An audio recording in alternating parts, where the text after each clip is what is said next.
gathering with a very special guest of Bay Path College. I can't express to Bill how honored we are to have Bill Rasmussen, the founder of ESPN, at Bay Path. And before I begin his formal introduction, which will take more time than you can imagine, I have 2 6 degrees of separation that I want to share with you so that you'll feel that Bill's presence here today really is really a premonition that it should have happened many years ago. The very first donor to the Bay Path College Athletic Fund was a man by the name of Herbert Grandchamp. And Herman graduated in 1936 when Bay Path was a co-ed business college. He gave a significant amount of money. He matched it all through his lifetime, and the Grandchamp Fieldhouse down by the fields is named in his honor. He told me that he helped Bill Rasmussen to success. No, he really didn't. He always told me that he was Bill's accountant when he lived in Springfield many, many, many years ago. You need to know that Herman worked until he was 85 years old. So one connection is he is such a success today, Mr. Rasmussen, because of our graduate who helped him with his books. Spread that rumor. Okay, number 2, Annie Roboff. How many of you have heard of Faith Hill's This Kiss song? Raise your hand. Okay, Annie Roboff, famous songwriter from Nashville, Tennessee, wrote the original score for ESPN. But here's your connection to Bay Path.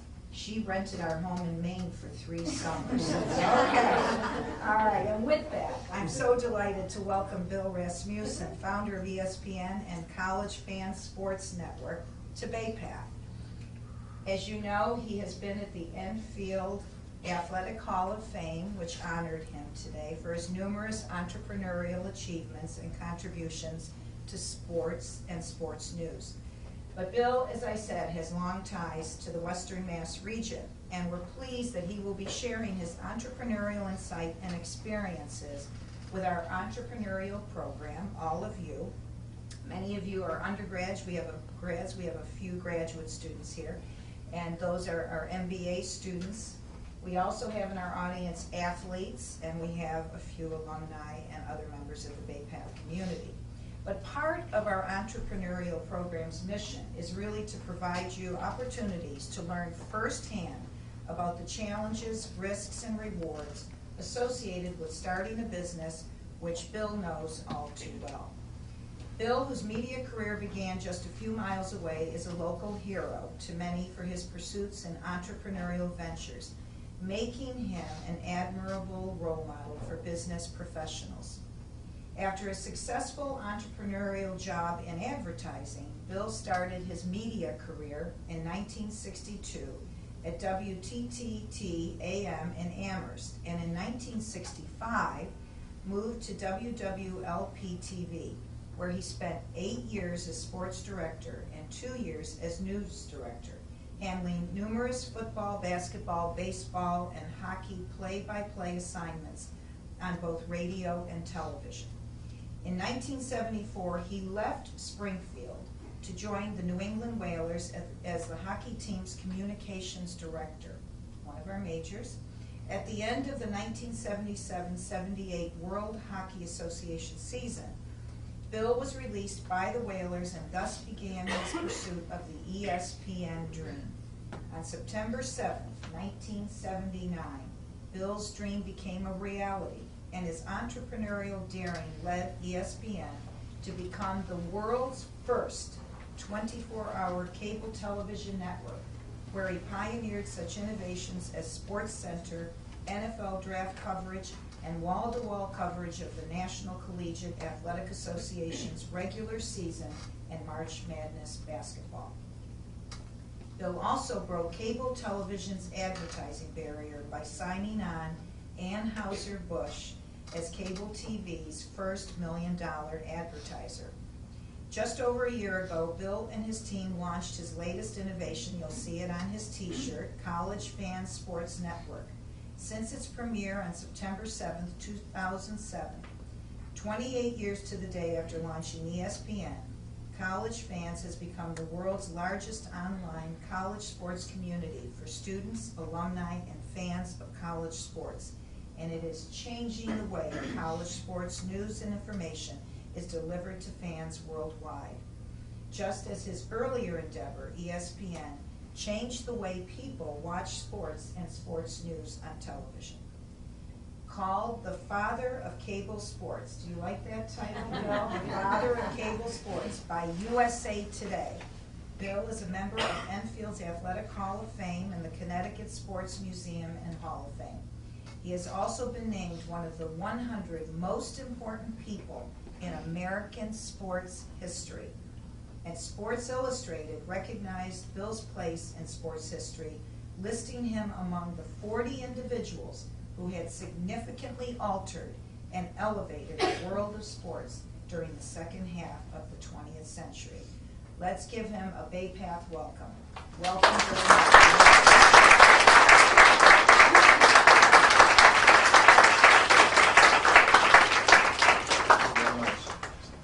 Wow, I'm tired listening to all the things I did. I did spend a considerable amount of time in Western Massachusetts. Lived in Amherst, lived in Wilbraham, have covered games at American International College, Springfield College, even did a season of Dartmouth football. So I have strong ties here in the Western Massachusetts area, Western New England area. As a matter of fact, those of you who might remember going back, well, maybe there are only a few of you who might remember, have probably heard me say you're watching WWLP TV, Channel 22, NBC television for Western New England. We never limited it to Springfield because we wanted to be big. We had to think big. And really that's what entrepreneurialism is all about. If you start off with an idea, as we did, and as we were mentioning earlier, I kind of got into, I think, just about everything along the way that I was doing, almost by accident. I did do some advertising. I had an advertising service business in New Jersey. It was the first thing that I started in 1959. And that one was almost by accident. And you have to, as an entrepreneur, you have to look at everything that happens as this could be an opportunity. This is a great opportunity looking forward. Well, I was working at Westinghouse in Bloomfield, New Jersey. And Westinghouse at that time was a strong union company. And the sales department on this end would have major and significant sales campaigns to which they would like to attach a lot of advertising material. We didn't have things like VCRs, and we didn't have anything except mail and send it by air. Well, they would announce a campaign, and the union shop, who got all the advertising material to send off to them, said, we're only going to work 8 hours a day, we're only going to fill so many orders and so on. And they got to the point where they were like 14 weeks behind. The campaign that the salespeople were talking about was long since dead in the minds of their customers because they couldn't even get them the material to tell them what it was about. So I had this kind of cockamamie idea that there's got to be a better way, and I can find somebody, and we can deliver any order anywhere in the country within 24 hours. And guess what everybody said? It's not going to work. It's not going to work. You can't do that. Well, we set about doing that, and to this day, that company still exists in Kearney, New Jersey. I got out of it in 1962 to come up to New England, but that was just the first example, and I thought that was pretty good. And so you wonder why I came to New England. Well, I thought playing baseball, as I had done for so many years, would be a great thing, but I soon discovered, A, I had been in the Air Force, I was too old, and nobody cared because I could field, but I couldn't hit the curveball at my age, so nobody cared about me anymore. And so I got a copy of Broadcasting Magazine and decided I would go into the sports business. Another idea, right? Don't let facts get in the way. I had never broadcast anything, never taken a course in it, but I said, I can do that. So I went down a list of ads, and there was a fellow in Westerly, Rhode Island, which seemed reasonable. I'd never been to Westerly. He didn't know who I was. I didn't know who he was. And I saw his ad, called him up, and he said, sure, come on up and see me. So he started asking me about experience. I said, I have none. And he said, well, what games you've done? I said, I haven't done any. He said, well, we're starting a new station, and nobody knows what it's all about, and we're starting this new station in Amherst, WTTT, that you mentioned. And I went up there and began broadcasting. First words I ever said on the air were the first words that I had ever done broadcasting. part of that was because I knew I could do it. It was an idea that I had, and as we talked about what we could do with the station, the idea of a network came up. What are we going to do for the network? What's a network? In 1963, there were no networks the way that we think of them today. Even the Boston Celtics, as I found out later, who are the Boston Celtics back then were what, the Yankees of and everything of sports. The Celtics played all of Los Angeles, Philadelphia, Cincinnati, and the NBA playoffs. There were no networks. You didn't tune in on Saturday afternoon on ESPN or Wednesday night for NBA on ESPN or NBC with the NBA. None of those existed. Every game was negotiated independently. So all of a sudden, here's this crazy idea about a radio network in Massachusetts. And guess what? Everybody said it's not going to work. Nobody. The one thing that if you walk away today with one thought followed by the second, one, it's never going to work, and two, don't let the facts get in your way and go ahead and charge ahead with your idea. Those are the things that you really have to, you just have to feel it. If you're going this entrepreneurial path, I like to talk about the 3 E's. First of all, you have to be excited about your idea, whatever it is. Excitement, energy, and enthusiasm. If you have excitement about what you're doing, the energy to plow ahead, and the enthusiasm that just lets you override all the naysayers, because let me tell you, that's another side effect. There are naysayers. I don't know where they're all born. It's just amazing. They love it after the fact. I have a great story of a great friend of mine who he knew about ESPN. I've known him for 40 years now, I guess. But we didn't think of talking to any individuals when we were trying to sell ESPN. And Getty Oil eventually came in to do the financing for ESPN. And I hadn't seen this gentleman for 20 or 30 years. And he knocked on my front door one day and he said, you know, I've been watching ESPN. That's an amazing thing. Why didn't you come and talk to me about that? Well, he couldn't have financed it, but that's beside the point. Then he said, I'll tell you what. The next idea you have, come and talk to me because I'm going to help you finance it. I want to invest in you. So I had another idea. Went to him.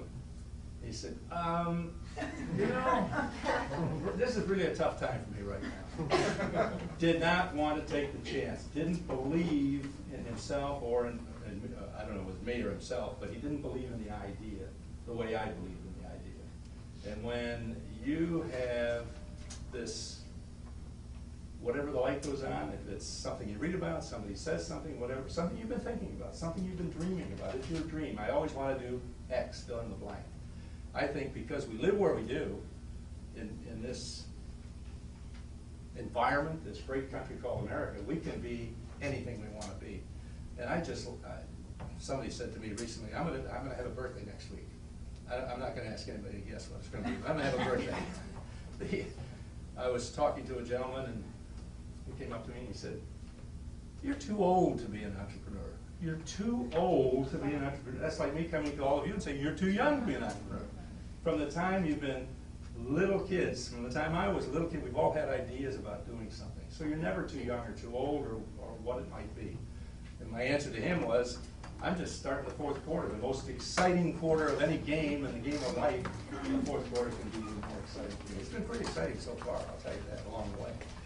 But we had many, many naysayers when we were talking about ESPN.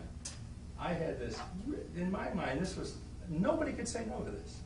I thought I had figured out a way to deliver 24 hours of sports every day of the year, 365 days of the year, for 1 penny a day per subscriber for the cable companies. Now, wouldn't you think that's pretty good? That's 1 penny a day. They ran me out of town in Denver, where all the headquarters were. They said, we don't pay more than 10 cents a month. So they wanted a third of what I was saying they wanted to pay. Turned out they didn't even want to pay that. The first sale we ever made, selling the subscribers, were 2.4 cents per month per subscriber. Wow, you know how much that takes to get to be a big number? A lot. But I picked up a check, the very first one, for $3,500, and I said, guess this is going to work pretty well.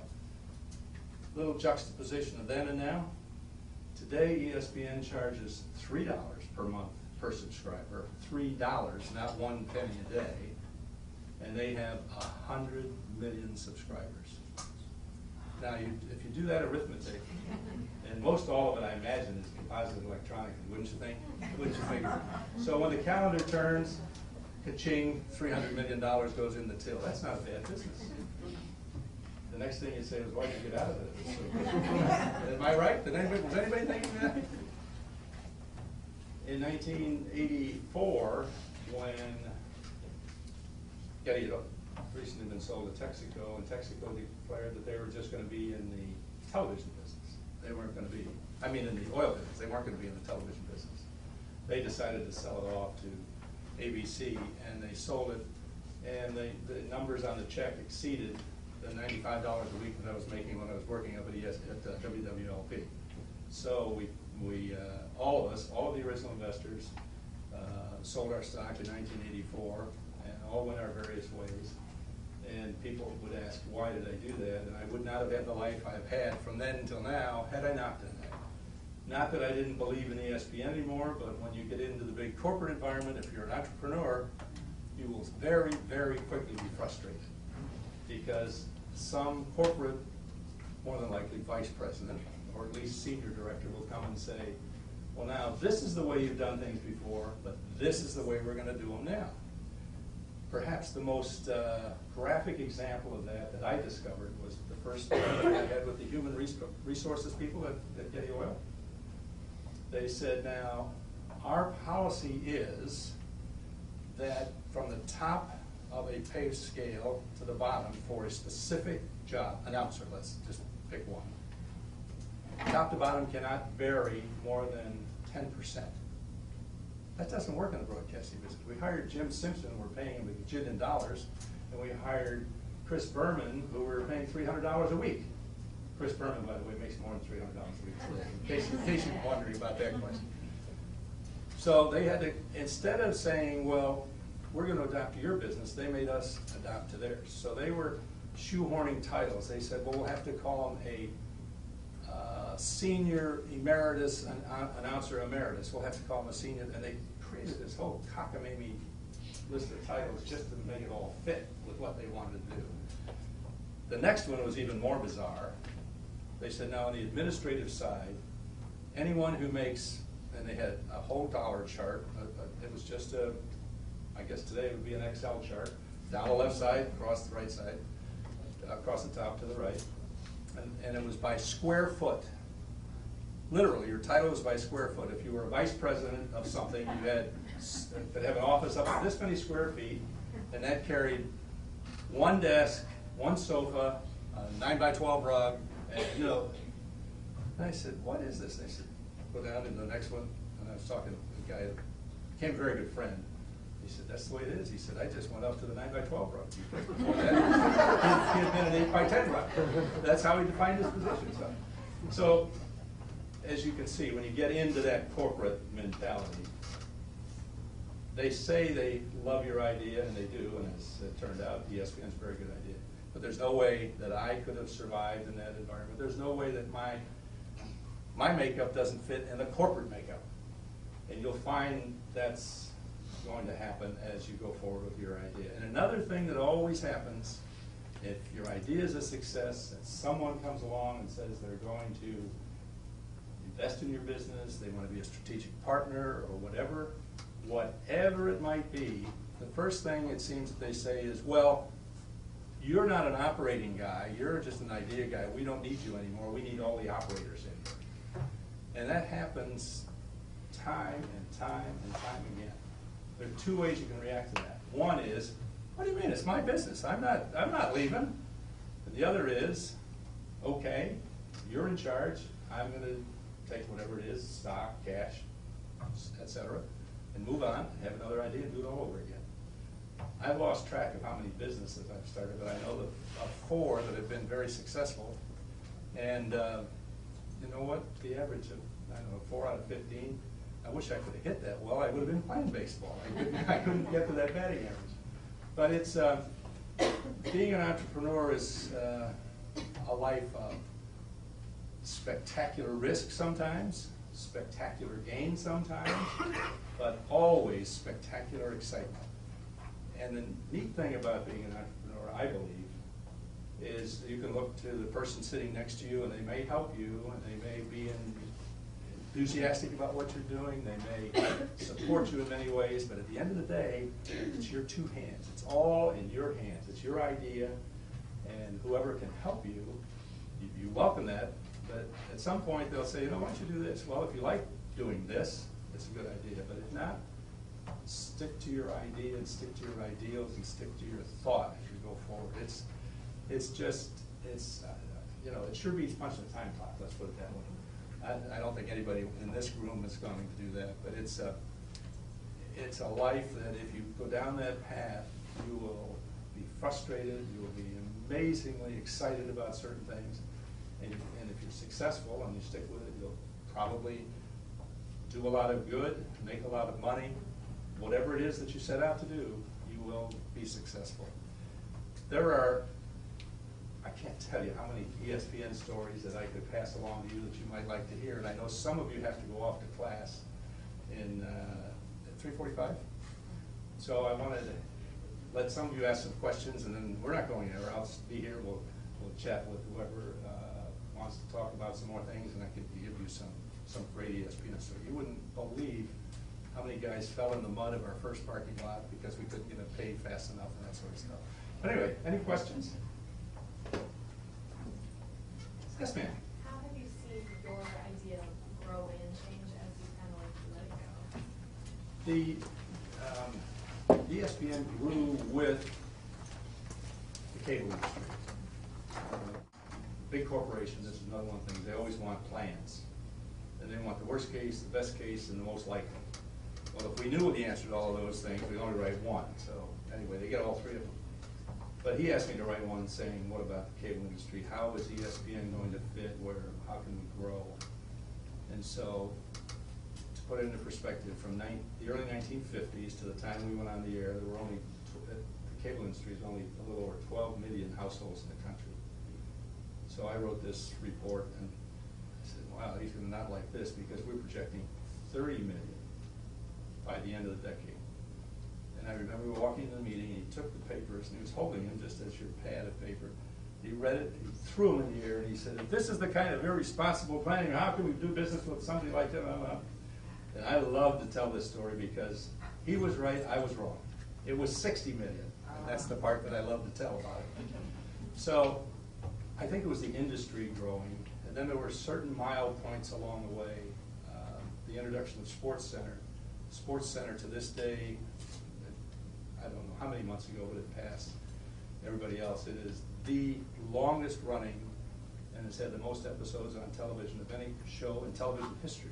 That's an amazing thing to be able to say. Television history, it's just amazing. And the other thing was March Madness, doing the tournament in the spring of 1980. Introduced something to America that they had never seen. They heard of teams they had never seen. They got to watch them play. And as we did with everything, we weren't going to do it part way. NBC had the rights to the division, to the regionals and to the championship game. But we decided to do all of the others, not just do all of the others.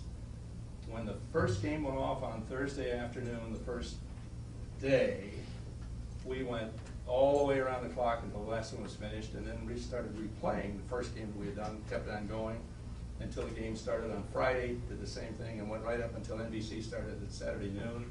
And the instant NBC signed off, we started replaying all the games again. So America kind of got a basketball fix, and they were, frankly, we got a lot of reports from people. They were stunned. They were absolutely stunned that this little itty bitty network in Bristol, Connecticut could do this. It's easy, you get a reel of tape and you just keep playing. It doesn't always work the way you want it to. We had a football game, because do any of you remember when we did football, all of the NCAA was tied up with ABC and CBS. We could not break that. Turned out it took a federal judge to break it. It was antitrust in 1984, they broke it. But we did have the ability to take football games and play them back. Now, I don't want to say that our audience was small or that we were discouraged in any way, but one of the early games we taped in September of 19 '79, the production assistant mixed up the third quarter and fourth quarter, and after the break he played the fourth quarter before the third quarter. Pretty bad, huh? Phone didn't even ring. Nobody was watching. He could have played in any direction he wanted. So. But I think when I look at those two, the advent of Sports Center, because we purposely put it at 6:30 opposite the big three evening newscasts in New York at 6:30 that time, and then the following spring with basketball. Those two things just made it explode. And as more technology became available and they started doing things, it's hard to recognize now. I don't have it with me today, but I have a CD of the first 4.5 minutes of ESPN's life. And if you all saw it, especially all of you in communications, you would laugh us right off the air. You would not accept that today. It just is not acceptable. But at that point in time, it's what it was. The music that we talked about. Yes. It was all there. So we plunged in, and the very first week, people were laughing at us. They were sweeping the floor. They were shining glass as we were going on the air. We didn't finish the control room in time, so a wall that had just been put up 7 days before, we had a jackhammer through it, and we brought cables in from a remote truck parked outside. That's something a lot of folks don't know about ESPN. It went on the air in a remote truck in a muddy field with porta potties outside because everything inside wasn't working. So we overcame a few things, but that also, and if you go to ESPN today, I don't know what the exact count is today, but the last time I was there just a couple of years back, 27 people that started with us were still there. The culture of the excitement, the enthusiasm, let's make things happen, was something you can't invent. You can't find that in a resume. You have to go through. People just feel that. And if you watch Chris Berman on the air and Tom Jackson, all of them, they have that enthusiasm. Many people were offered jobs with the big three networks in the early days. Some of them took them, and they have faded into oblivion. The dustbin of history, as they like to say. Chris Berman was offered a lot of money to go to NBC. He said, why would I want to leave? He still lives in the same house, and here's a little secret. I suppose I can tell you because you won't be able to get in touch with him. Chris Berman doesn't do email, doesn't have any fancy digital answering machine at his house, doesn't do any of that computer stuff. He just does sports. And if you talk to him, that's all he wants to do. Give me the NFL and let me go. And I'll do baseball games in the summertime, and I want to get to the NFL. And isn't it great? Now, he is working in a corporate culture. It bothers him, by the way, to work for a mouse. For those of you who don't know, ESPN's owned by Disney today, and Mouse, Mickey Mouse. Bad joke. But he does talk about that all the time. So he's insulated himself. He's not an entrepreneur, and he's not a corporate guy. He's insulated himself. He's a one-of-a-kind guy. Yeah. But getting back to the way that ESPN has been innovative, I think there are some latent young corporate folks who are really entrepreneurial in style, and that's why they're doing what they're doing. Yeah, it's recently that little robot. Yeah. Yeah. My dad just clicked with that. What is that? He's like, oh yeah, he's on ESPN now. He dances or whatever. It's just amazing the things that they just keep inventing, and I'm all for it. I'm still their biggest fan. If anybody asks you, tell them that too, because they never ask me, but I tell them when I go and visit, I tell them that. Any other questions before anybody has to run out of here? Yes, sir. I don't know. Is there anything you regret, rather be programming or anything that you regret back in the day? No, people kid me a lot about, let me see, Irish hurling, Australian rules football, Canadian football, kickboxing. When you go look around today, though, now all of those things are regular fare. So I guess in a way it was kind of innovative, but no, I can't think of a single thing I regret about it. We had the audacity on opening night to say, effective right now, and I can see Lee Leonard and George Grand, and they were pointing at their desk and saying, right now, as of right now, this is the center of the sports world.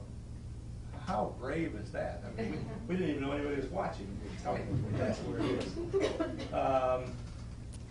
and then they went out and proved it. One of the interesting early moments of quasi-anxiety after we drilled a hole through the back and we did our first half hour to open the network, so to speak, our very first live event was the World Slow Pitch Softball Championship. How is that for really reaching out and grabbing something big? And standing right here, right next to me, is the man who made that over $1 million purchase of advertising for Budweiser. And the announcers came on as we switched to Louisville, Kentucky for our very first live event. And tonight's first live event is the World Series. I went through this whole thing, featuring the Kentucky Bourbons, little anxious there, and the Milwaukee Schlitz, sponsored by Budweiser. Wow. And he said, "You got to be kidding." No, we're not. And off we went. But Budweiser became, obviously, they survived that.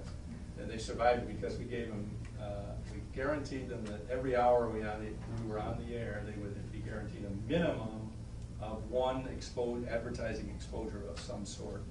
And then we would include them in all the games we did for 1 year, totally exclusive. Nobody else could get in. They bought it for $380,000. And the following year, they re-upped for $5 million, and the third year it was $25 million. Those numbers aren't big in today's advertising dollars, but back then, in cable television, we had that one contract, that $1.3 million plus, probably equaled virtually all of the other network, quote, network cable advertising at the time. People just didn't believe in cable television. And before some of you leave, I have to tell you this. When you're looking ahead and somebody tells you something, this is the perfect story to remember. We could not get carried by TV Guide. We could not get rated by Nielsen. Why? Because the big three networks funded Nielsen, and they said, if you so much as lift a finger on behalf of cable, we're done.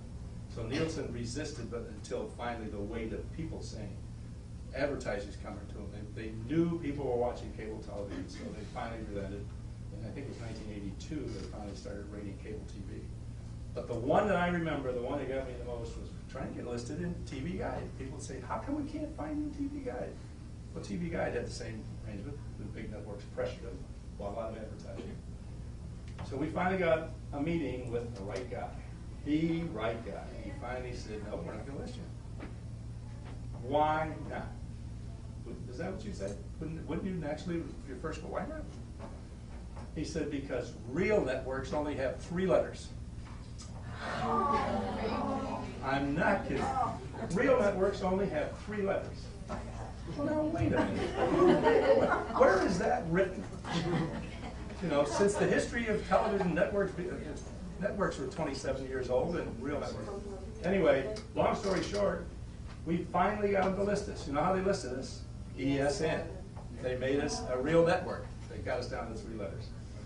So you come upon a lot of different things, a lot of different people beating back at you for whatever reason, and you just have to, I don't know whether it's just keeping a shield around you and letting the ball bounce off or what, but mentally expect those things, and at the end of the day, remember it's your idea. And people said no to ESPN countless times.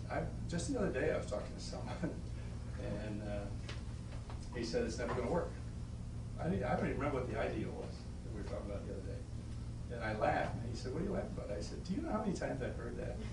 Do you know how many times people said ESPN's never going to work, it's never going to work, it's never going to work? That's all I heard. I went to Denver, as I mentioned, penny a day, great idea, revised it down to 10 cents a month, and eventually settled with that 2.4 cents. And I remember meeting a fellow who had been in television in Minneapolis. He had gone to work for TCI, a cable television, big cable television multiple system operator in Denver at the time.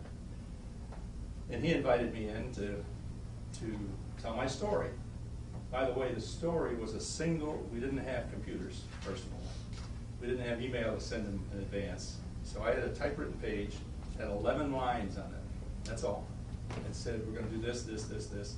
And he read it and he smiled and he said, this is never gonna work. Same as everybody else. But he said, you know, you and I are kind of kindred spirits. We came from the television side of this, not the cable side, but the broadcast side. Tell you what, he said, it's never gonna work, but if it does, I wanna be your first customer.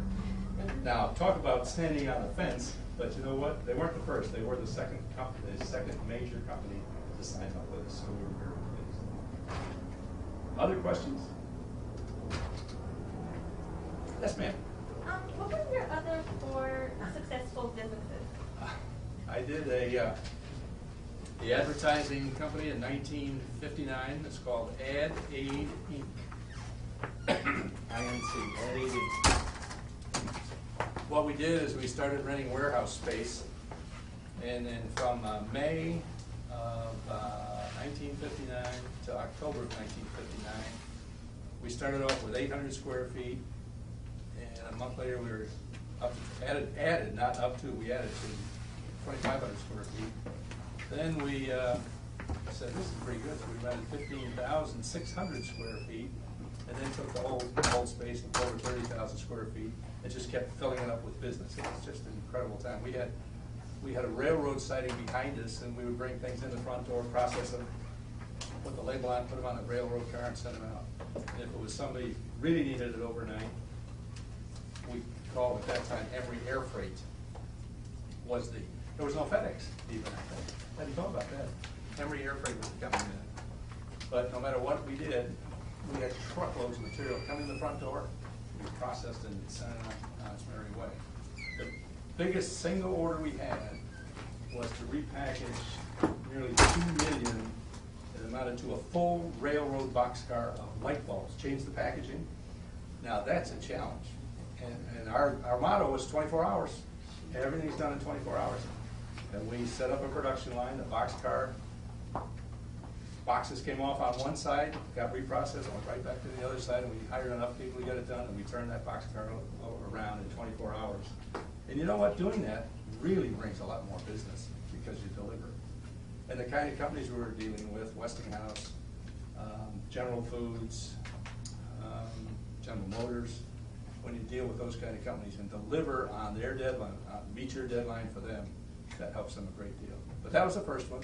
Then I did an independent network in Massachusetts called, a little network called NESN, Nesson.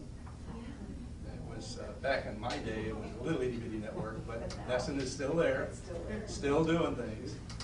Then, obviously, the ESPN kind of worked pretty well along the way. Have Nesson in his house in Albuquerque because he's from here. Sad, see? And ESPN, and then when I left ESPN, I founded a company called TGT. It was actually Rasmussen Communications at the time, and that company is still alive and well today. It's my own personal company. I do a lot of speaking and consulting and so on with that. And then that's 4 that are there. I should say 5 because this one's already here. We, as a matter of fact, if you all go to look at collegefans.com online, look up APAT, you'll find you there. Find yourself there. You will find every sport listed. You can post videos and photos and have comments and do whatever on those pages. It's already designed, and your entire conference, and I must admit, I don't know the name of the conference in which It's brand new. New England Collegiate Conference. Brand new, right? Brand new. Yes. And it is on the site, and I want to tell you, looking for the teams and putting that conference on the site, she's going right out the door right now.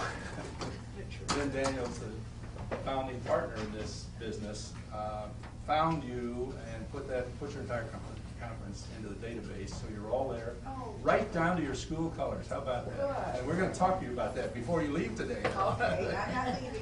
I know. So this is going to be number 5. That's number 5. This is number 5. When did you start it? Just recently? We started this July 1st, a year ago. Yeah. It's, what, 16 months old. Yes, ma'am. I want to ask you about the 11 of the 15 businesses that are no longer running. When we teach entrepreneurship, one of the critical things is when you're failure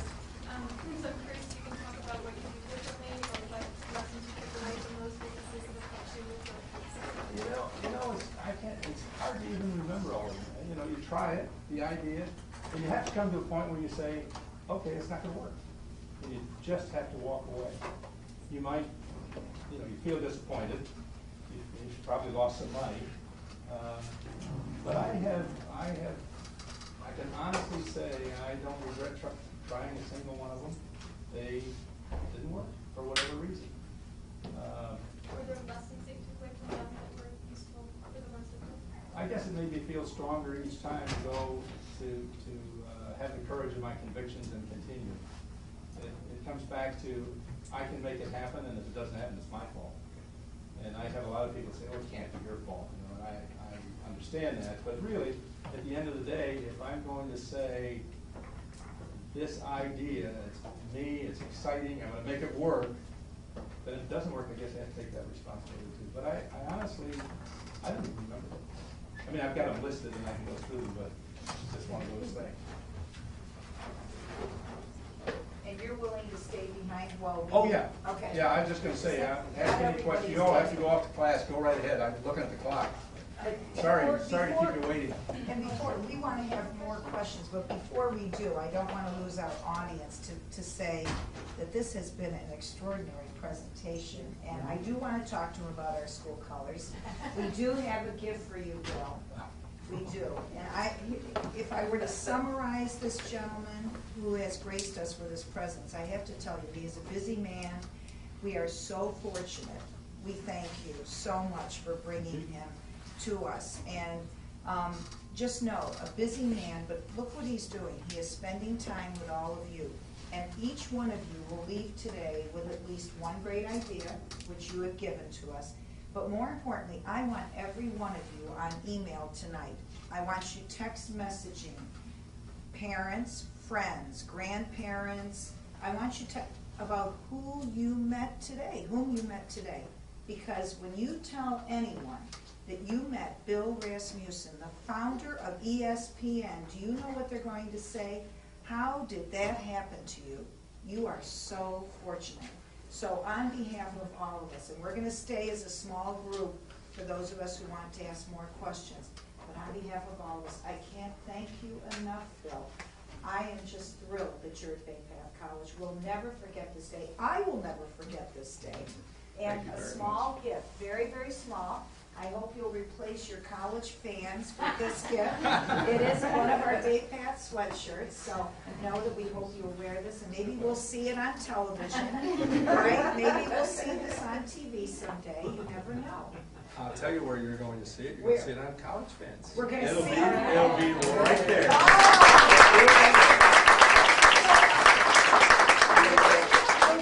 We'll see it on College Fans, so I want you to look for it. But really, email everybody and tell them who you met today, and they're going to say you were one lucky woman, man, whatever. Thank you very much. Great. But And stay everybody, here, yeah, stay I'm not here. going anywhere. He's not going anywhere. If you want to pull a little bit closer, you've got a question right there. I have a couple questions. Good. Well, just jump right in. Number one, you said that the original ESPN was in Bristol, Connecticut, and it's still there. Is that? Actually, we started in Plainville, right next door. And why did you pick that place? Any other A lot of research went into this. Plainville threw us out because they had an ordinance that wouldn't let us put up a satellite dish. Oh. Can you imagine? Then the FCC changed the rule and they cannot forbid it now. And they can. I was talking to a gentleman today who said Plainville, who claims to be the birthplace of the ESPN, is holding an event this coming Saturday. And they are in fact the birthplace. That's where it started. Yeah. But because they would not let us put an earth station, a receiving antenna outside, we had to go to Bristol. Now, to go to Bristol, the reason that we went to Bristol was we were in the United Cable System office in Plainville. They wanted to get a television receiver, and they couldn't get it either, obviously. So they went over and they bought a little slice of land in Bristol, and then microwaved the signal. They could microwave to a little small dish. Now, the piece of land that they went and bought was a third of something called Parcel A. There were 4 parcels, A, B, C, D, of the Bristol redevelopment something plan. Basically, the dump was full, they covered it over, now they wanted to sell off the land. It was a reclamation project. And we bought the land in today's market, this sounds really ridiculous. We bought the land, the first parcel A, for $18,000. $18,000. ESPN has since bought streets from Bristol, and Bristol has donated them streets, and it's just, now it's a huge, huge campus. Huge. I think they are approaching 165 acres. And the most recent building they put up had 130,000 square feet. They have well over 1 million square feet of office and studio space and so on. And we thought we were big time when we had a little 10,000 square foot building, you know. Think what you've done to the economy of that area. Bristol, I mean, yeah. Bristol, I mean, think of it. A rather unusual, and then I'll get to your question, a rather unusual phone call came from Rosa Gotti, the PR lady that we hired from Brown University in 1980. And she's about ready to retire, but she's one of those 27 who stayed there. She called me not too long ago and said, will you clear up something for us? George, who is George Bodenheimer, the president, was going to speak in, what's the other side of Bristol? Southington. And Southington apparently has had a really, really bitter argument among the politicians about why they didn't let ESPN locate there back in the beginning. And there's a claim that I had gone to them and that they had turned me down and thrown me out, and we wouldn't. I said, that's not true at all. So she said, I didn't think it was. So George was going down to speak in Southington, and he had to go down and debunk this theory and bail out this politician, because the bigger ESPN got, the more tax revenue for Bristol. Yes. Southington was really getting upset. And as an appeasement, believe it or not, and because they needed more space, the ESPN built yet another antenna farm, and they put that one in Southington so they could get a little money from them. So you know where that? You know where this? I live in Southington. You know about it? You know all about that? Yep. Do you know where they put their new antenna farm, or is it there yet? This is very recent, this conversation. I don't think it's there yet. Yeah, but it's committed to go there, so. Yeah. And I know they just took down the big 2 dishes that the very first 2 dishes we Yep. had, they just took those down. That was, the mayor, by the way, who was running, a guy at that time, who didn't want us to be there. I can remember seeing him, and he went to a rally, I guess. He stood up in the Chamber of Commerce, that's where it was. And he was pounding on the podium, we cannot let these people come here. Do you realize what happens on those dishes every morning when you drive by Middle Street, which was, we renamed it ESPN Plaza, modestly. But he said every time you drive down Middle Street, you'll see a pile of dead birds on the foot of those dishes that had been nuked during the, he lost, he didn't win. He didn't win. Yes, ma'am. Yes, I'm interested in about leadership and how, in your position, entrepreneurially at the beginning, and I've done that, I started not necessarily as big a company, where sometimes it doesn't even matter about leadership, you just gotta do what you gotta do to get it done. Absolutely. But at some point, as it started to grow, I was curious about what role leadership played, how you saw yourself as a leader, how that played out. Yeah, my early on involvement was, quote, selling the idea. Having people be enthused and interested enough to, A, buy into the idea, enough to come to work for us, which many of them did. When we hired Chet Simmons as our first president, part of the reason that we hired him, he had been president of NBC Sports for 20 years. And it's kind of a little funny twist. He was, in April, interviewed about cable television sports. And he just trashed us. He said, these are. But his contract with NBC was expiring at the end of August. And so we made a run at him. And he said, because these people, you know, he was looking at us as cable, I guess, paying $25,000 a week or a year or something. And when he found out that Getty Oil was behind it and we offered him a 3-year contract, suddenly, these guys he was talking about in April, he was out on the road singing the praises here. But when we brought him, he brought with him 18 people from NBC. It was frequently called in those days NBC North. And NBC really hated us. CBS didn't like us, but NBC really hated us at that point. And there was a gradual, obviously those people had all been working for him prior to that. So they were looking to me really, at that point, how did we get into the cable industry and how could I educate them about a simple thing? Here's the president of NBC Sports. He didn't know anything to say about cable television. And he and I would sit around just like we are here, and I would give him the standard lines that I was selling to the cable press, to the cable systems and so on. And, and in effect, that was the handoff from me to the operational people. And after that, really, when we went on the air from that point until I left it, until we sold the stock, I was, in effect, I guess glorified PR guy is not the right word, because I was out representing the company. I was the chairman, so I guess I wasn't really the PR guy.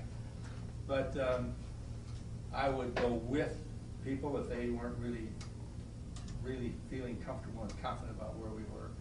But other than that, the leadership reins pass pretty quickly when the corporate people come in. What about leadership style? Mine, as you might guess, has always been pretty low-key and pretty informal. I've never been one to be cracking the whip, so to speak, and you will be here at 8 and do this at 9 and so on. I have specifics. I want to be if there's a meeting, I expect everybody to be there. But I don't.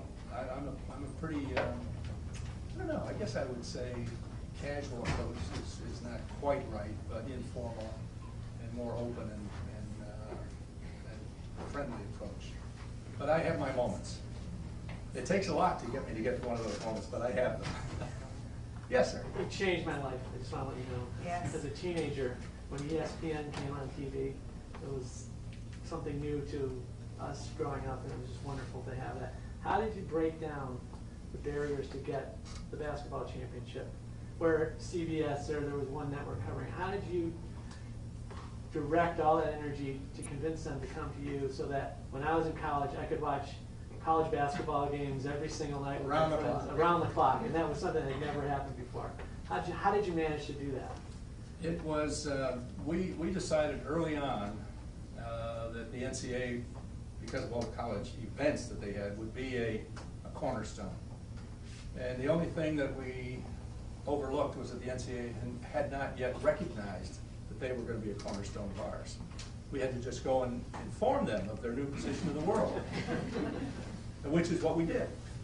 And I happened to know, and when I was here in Springfield doing games on Channel 22, I met a young fellow, his name was Tom Hansen. He's now the retiring conference commissioner for the Pac-10. He was a young fellow working in Walter Byers' headquarters, the NCAA headquarters. And we wanted to do, I think it might have been like a Springfield Assumption game in some playoffs, so that's how I got to meet him. We kept that acquaintance for a few years while we were doing business with Springfield College. And then, what would it have been, 10 years later, I called the NCAA headquarters and Tom was still there. So I said, Tom, I have an idea. You'll find I say that a lot. I have an idea. Off we go. So he said, you ought to come out and talk to us, and Mr. Byers might be interested in that. So we went out there in October of 1979, laid the idea in front of him. He said, I think this is big. This is something, though, that's going to have to go before the convention. And he said, I said, great. You know, I'm thinking the convention must be next Thursday. Let's go. And he said, well, the convention in January. And I thought, January? Wow, is that a long way off? And he continued, the sentence is full. This will have to be on the agenda. Let's see, that would be in the agenda for 1980. I said, what? I can't believe we can't get this done before then. He said, well, maybe we can have some meetings. And we got together with the TV committee, and they kind of accelerated things. And John Toner, right here in Connecticut, the athletic director of Connecticut at that time, that year happened to be the president of the NCAA. He picked up the phone, called Walter Byers, said, you know, you really want to meet this guy. Maybe a little off the wall, but, you know, we got some ideas. So Walter and he came to several meetings, and he sat in the back row, and I'd give my pitch to all the TV committee. And before the meeting ended, he'd leave. I never saw him for like 3 times. The 4th time, right at the end of the meeting, and we were now in, it was was late January of 1979. He stood up, and when the czar stood up in the meeting, everybody instantly stopped what they were doing and turned to him, and he said to me, "Sounds to me like this is a fishing expedition. How do I know I'm going to get paid?" Tough question, would you say? Especially since we weren't on the air, we had no money, and we didn't even have Getty Oil. We were, And to this minute, I don't know, I had the finance manager from Getty and a small investment banking house was representing us, and that man was there. They were sitting right next to me. And I looked straight back at him and I said, just this one, I said, "You tell us the bank, where you bank, and we'll deposit half the contract amount on July 1st. He said, sat down and left the room. These two guys, Snow White, they were about gone. They were out of here. And the meeting broke up, and the first, they couldn't say fast enough, "Why did you say that? Why did you say that?" I said, "I didn't know what I was saying." Before the meeting was over, Tom Hansen came around the corner. This is by a long way of answering your question. He came around back in the room and said, "Mr. Byers would like to see you in his office. Can you delay your flight a little bit?" Oh, man, snow or what day, I don't care where the flights are going. So I went out to see him, and we got together and we got talking. He said, "You're pretty serious about this. You can make this work, can't you?" And I said, yes, sir. We can't, back then it was sir, and he soon became Walter, but at that point he was still sir. And he said, "Can you come back next week?" And one thing led to another. And we must have had 3 or 4 meetings, and by February 14th, on St. Valentine's Day, we sat down at his desk, at his conference room. There was one of these T-shaped tables, and he always had a center top position. And this wing over here, there was this little hole to the right. That was where the guy that was going to get grilled always had to sit.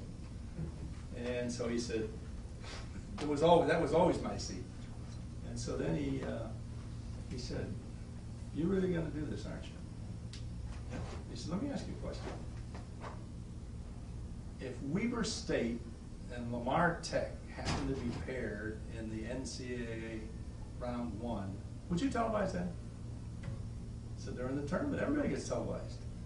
He said, "You're really going to do that?" Yep. Done deal. Just like that. And on March 3rd, we signed the contract. And you know what? That changed. And you know what? The tournament that followed, Weber State played Lamar Tech. I didn't watch that game, by the way. I didn't see that game. Well, let me tell you, I wonder to this minute, standing right here at Bay Path, I wonder if he rigged it. That's the game we were going to play. He could very well have. Isn't that great? That's a great story. Any other? An MBA from Rutgers, as you know.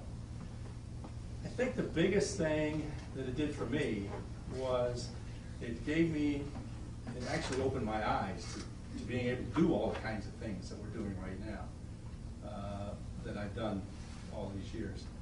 But it also, it pointed out a lot of other, I don't know quite how to phrase it, it pointed out a lot of, in one arena you might say, pitfalls by saying, here's what, you know all the courses you take. Some of them you're probably so enthused about, some of them you feel they're very good, but I'm never really going to do that. But you know what? There's something in those, I'm never really going to do that part that contributes to the total package. And that, I think, is the most important part. If I had never gone to get my MBA, if I had never gone, if I had played baseball and never gone to college, I wouldn't have the same view of business and of life. And I think that I don't think anybody is going to point to one thing and say, this person said this thing and I'm going to go out and do that. But it's the entire package and it's the entire experience as you grow. And I think that's the most, I can tell you when I was doing my MBA work, we had a management statistics professor. You think, wow, this is really important business, right? We got to really get into this. First night he said, they assigned me this class and I'm not really into it, and you're probably not going to like it, but we're going to have to go through this together. Now, I wouldn't say that contributed a lot. It contributed very much. I don't know, can instructors say that these days still? Do those things happen? I'm sure they do.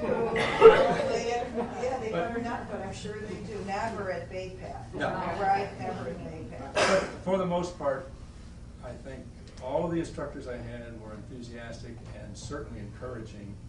And I think that's where my excitement and, I really, maybe it's because entrepreneur starts to leave, but I really think the excitement, enthusiasm, and energy are key words for any entrepreneur, and I think it probably started back then. And I've just always been enthused about it, and I keep on going. Yes? I have a comment and a question. I could stay here all day Yes. tonight. It's so easy to listen to. Yeah, I'm just so intrigued by listening to you. This is like the first time in my life that I didn't doze off. So I have to compliment you on that. And my question is, you mentioned Getty as being like your financial supporter. Right. For ESPN. Did you go to banks before that and other forms? We went to, Getty was actually the 8th stop that we made along the way. We visited some major private investors. We visited some major joint venture funds at Mellon Bank had a fund, Campbell Soup had a fund, Pittsburgh Plate Glass, whoever they were, had a fund. And Taft Broadcasting, does anyone remember Taft Broadcasting from way back? I had spent a delightful lunch time with them, lunch meeting. The entire board, no less. This was a big deal, but they wanted to hear about it, and they were very courteous, very professional, delightful conversation for about 90 minutes or so. And the chairman asked if there was any other questions. No, and we got up, and as he escorted me to the front door, not escorted me like throwing me out, but just being courteous, said, "We really appreciate you coming here and having us hear this opportunity." But he figuratively patted me on my head and said, sent me on my way with the words, "I admire your tenacity, but this is simply not going to work." Oh. And Taft Broadcasting was a lion in the broadcasting business for a half century. They started in radio and built an empire.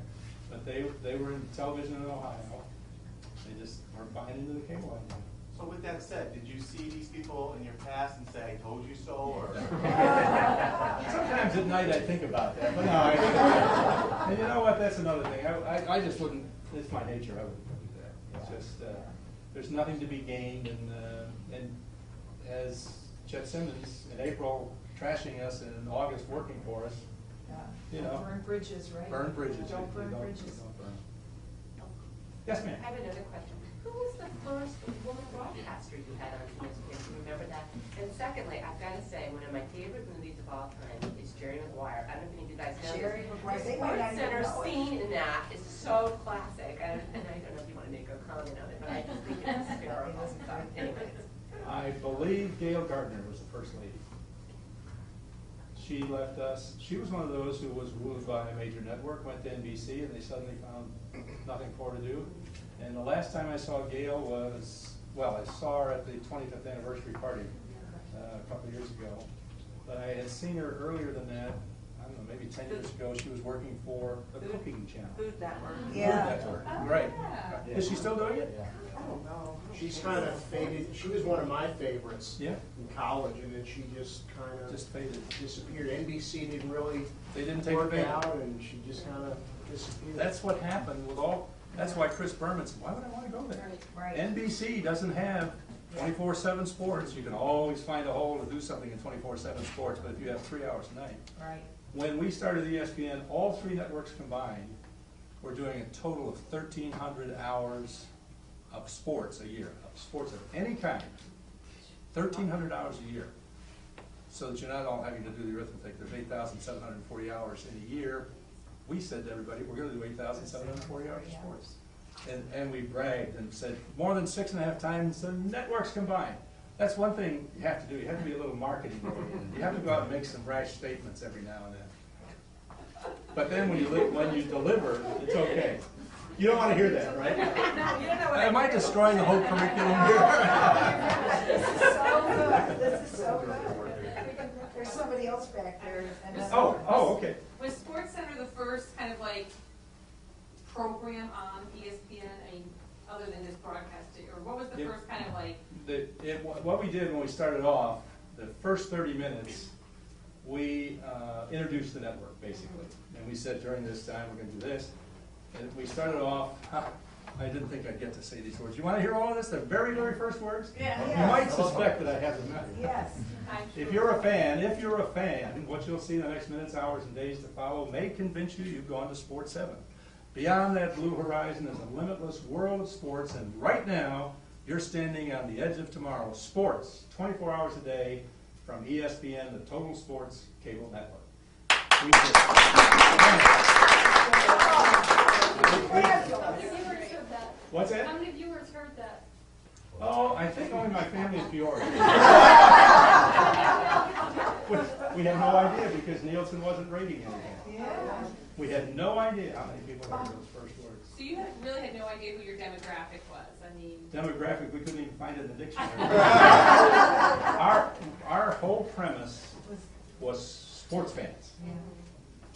Predominantly male as far as Budweiser's concerned, beer drinkers as far as Budweiser's concerned, and they were the only advertiser we had women on the air, so as far as whatever their demographic was, that's what we were delivering. That's what we told them. Do you know what the demographic is today? I mean, what their average age is?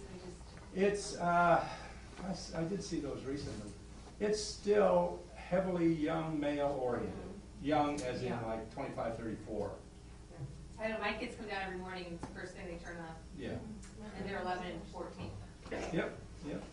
But the advertisers only look for the 11 to 14 to embed the message until they get old enough to become buyers. But that first half hour, we said, this is where you're going to see Sports Center. And following those words, Lee Leonard, who was the announcer that spoke them, said, and now we're going to go to George Grand, who's going to show you all this. And George sat at his desk and said, right here, right from this point on, this is where you're going to find all the sports. So that was the first one. And we did Sports Center. We just had really no programming. So every time we ran out of something while they were racking up another program, we'd say, and here's another edition of Sports Center. We just started pounding Sports Center into people's heads, and it worked. Did it ever work? There's another. Anything else? Tim? Can I ask one? From reading your book, which I did a long time ago, I seem to recall the original concept wasn't for 24 hours. Was that correct? When you first started getting the idea, wasn't it? It was for Connecticut sports. We were going to put Connecticut, the University of Connecticut, Wesleyan, Yale, Central Connecticut, Fairfield. We were going to do basketball, hockey, whatever. And we finally, through a lot of conversations, we tried to find out. Well, the first one was I made a mistake by calling SNETCO, Southern New England Telephone Company, and told them this idea, and I wanted to link everything together the way television had traditionally been linked together with telephone lines. And he said, well, who are you? You know, and we went through all of that. Well, I think this is going to require an engineering study. I can get back to you, and I thought he was going to say next week. He said it'll take about 16, 18 months before we can work all this out. 16, 18 months, the world changed. 16, 18 months, you know. So then we, fellow at United Cable said, I don't know much about it, but this satellite, there's some satellite thing coming along. Eastern Microwave used to send things by microwave into the northeastern part of the country. But he said the satellite is going to eliminate all that. RCA Americom. He said, let me give you a card. And he gave me the card, RCA Americom in New York. He said, why don't you give him a call? So I called, and a young fellow by the name of Al Parinello. I remember him to this day, and I can see him right now falling out of his chair saying, what?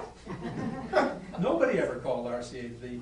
The transponders were essentially empty. They were flying around if there was no programming. So I said, we'd like to talk about it. He said, where are you? I thought, now this is a really good salesman. He's going to come and see. He said, I'll be there tomorrow morning at 10 o'clock. So we gave him the address of United Cable. We didn't have any office. We had an 8 by 10, 10 by 12 room with 3 desks in it. So we went to the manager and asked him if we could rent his conference room for $20 for the meeting. And he gave us, we did. And Parinello came up and said, here's the way it's sold. You can buy 5 hours a night for $1,250. You can buy 4 hours a night for this. You can buy 2 hours a day for that. And then he said, we have this one, we don't even have it tariffed anymore because nobody's ever bought one. 24 hours a day for $35,167 a month. If you're doing the quick arithmetic, you'll find out that on a given 30-day month, that's $1,143 an hour for 24 hours. So we said, $1,250 for just nighttime an hour, or $1,143. It's a little more money, but we can probably think of something to do with it. So with that, he left, and the next morning, we picked up the phone and called him and said, we'll take one. Literally. We were so excited about it, talking about it. We're going to be 24 hours. We don't know what it is. We didn't know anything about it. That's the theory. Don't let the facts get in the way. We didn't know anything about it. So we called him, said, we'll take one. He said, you take one what? One of those 24-hour things. What do you mean 24-hour thing? One of those 24-hour transfers. You told us yesterday this thing is, you will? So there's a lot of paperwork, and that was in July. And on the day after Labor Day, in 1978, the Wall Street Journal ran a story about RCA Americon, left-hand column, a full feature story about how they were going to change communications with this new satellite technology that they were introducing. And that companies were going to have to get in line fast because those things were going to disappear. We had committed before Labor Day, obviously. And that day, when that article came out, I got a call from RCA, and I thought they were going to say, uh-oh, we're done. We can't have a satellite. He said, you won't believe, we have 140 applications for a transponder just because of this story in the Wall Street Journal. And I thought the following was going to be, comma, and as a result, but he said, fortunately for you, the tariff under which we operate demands that we go first come, first serve. Ours was safe. The 140 went into a pool, and on September 28th, they announced I think there were 5 others, us and 4 others, because there were only, not 5 others, there were only 6 available. And we got a wire saying that we had been approved. And they gave out all the others, and it was to Time and Disney and all the big guys, obviously. And there's a little left there, right? a little bit. And within 90 minutes, we're sitting down in our little office with those 3 desks, which, by the way, those 3 desks were used closet doors on 4 legs that we went to the lumberyard and bought. We weren't big and fancy those days. Guy called, don't know who he is to this day, and he said, all he said was, you have a transponder, I can make you wealthy. Sell me your transponder rights. And our intercom was like, the 3 of us sitting right here. I'd look at you, and we all just went like this. That was our intercom. We said, thank you very much, and hung up. Don't know who he was, but we kept it, and then when they announced it, off we went. So it was a pretty exciting time. No, We can go forever, can't we? I want the students to know that, like Mark, this has been one of the best presentations we've ever had here. So for every student, I will buy you one of the books so that you can have this wonderful signature that will be so historic in your library for the rest of your lives.